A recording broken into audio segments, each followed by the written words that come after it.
السلام علیکم دوستوں، آج کا ہمارا جو ٹاپک ہے وہ ایک بہت ہی کامن جو کوشچن ہے وہ اس حوالے سے ہے۔ ہماری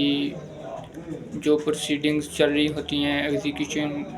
فیملی کی، جو خاص کر لیٹیگیشن ہے اس کے دوران، تو اس میں ہوتا یہ ہے کہ جو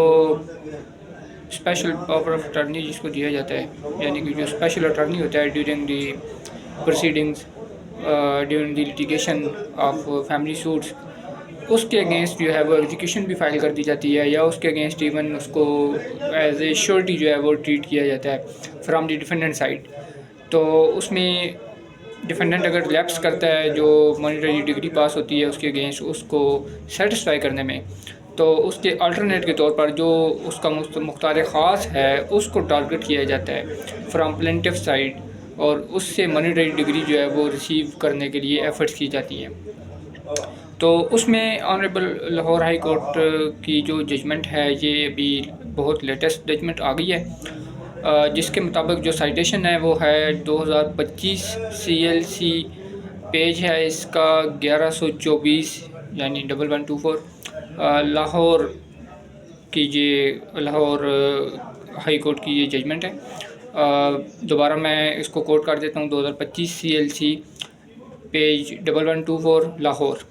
تو اس میں جو آنریبل کورٹ نے جو ہے یہ ڈسٹنکٹ کر دیا ہے کہ جو ریکگنائزڈ ایجنٹ ہوگا یا اسپیشل اٹارنی ہوگا جو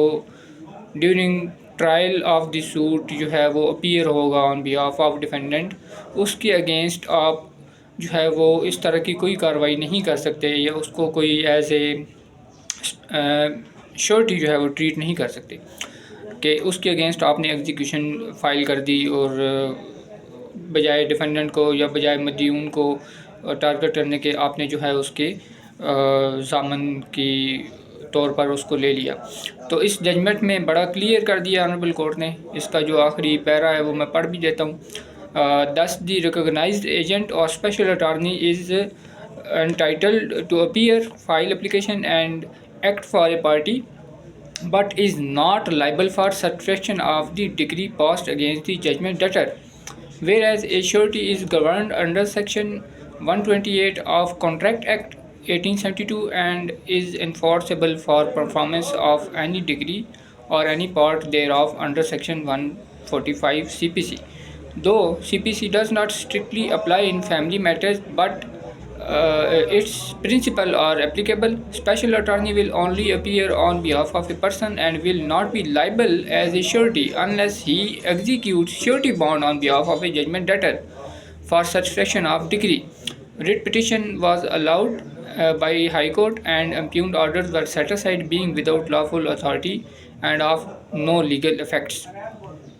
تو یہ سائٹیشن آپ نوٹ فرما لیں، وکلا حضرات کے لیے بھی ہے جو میرے ینگسٹرز بہن بھائی ہیں، ابھی نئے نئے اس فیلڈ میں آئے ہیں۔ میں خود بھی ظاہر ہے طالب علم ہوں لا کا، الحمدللہ 10 سال پریکٹس ہو گئی ہے، لیکن اس کے باوجود روزانہ ایک نئی چیز سیکھنے کو مل جاتی ہے، تو خوشی ہوتی ہے اس بات کی کہ میں اس چیز کو جو ہے وہ آپ لوگوں کے ساتھ اپنا جو نالج ہے وہ شیئر کیا کروں۔ تو اس حوالے سے یہ سائٹیشن بہت ہی آپ کو ہیلپ فل ثابت ہوگی کہ جب کوئی بیوی جو ہے، کوئی وائف جو ہے وہ اس کے ہسبینڈ کے اگینسٹ ایک ڈگری پاس ہوتی ہے مانیٹری، تو اس کا ہسبینڈ اگر خود پیش نہیں ہوتا بلکہ اپنے بجائے کسی اور کو ایز اے اسپیشل اٹارنی کر کے تو وہ پیش ہوتا ہے، تھرو اسپیشل اٹارنی پیش ہوتا ہے، تو اس اسپیشل اٹارنی کو کسی بات کی سزا نہیں دی جا سکتی کہ وہ پیش کیوں ہوا ہے، اور اس کو باؤنڈ نہیں کیا جا سکتا۔ تو بڑی پیاری ججمنٹ ہے، اس کی جو سائٹیشن ہے یہ آپ نوٹ فرما لیں۔ بہت شکریہ، تھینک یو۔